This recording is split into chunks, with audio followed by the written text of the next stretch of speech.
তো কাল রাত্রি 1:30টা পর্যন্ত আমাদের যারা পার্টির কার্যকর্তা তারা ভারতবর্ষের যে গৃহমন্ত্রী তার কাট আউট লাগানো হয়েছিল ওয়েলকাম করার জন্য, স্বাগতম করার জন্য। আমরা ভোরবেলা দেখলাম যে আমাদের গৃহমন্ত্রীর একটাও কাট আউট পোস্টার নেই। তার বদলে যেই জায়গায় কাট আউট পোস্টার আমাদের ছিল সেখানে তৃণমূল কংগ্রেসের পতাকা এবং মমতা বন্দ্যোপাধ্যায়ের কাট আউট লাগানো। তো সেক্ষেত্রে আমরা পার্টির তরফ থেকে আমরা কমপ্লেন করেছি। মানে মানুষের মন থেকে যে কাট আউট সরিয়ে দিলে যে সরে যাবে তা না।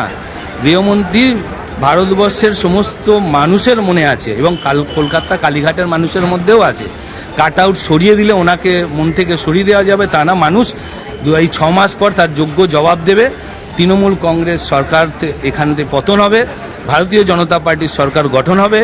আর যারা এইসব নোংরা কাজ করেছে তাদেরকে আমরা চিহ্নিতকরণ করব এবং তার ব্যবস্থা আমরা নেব।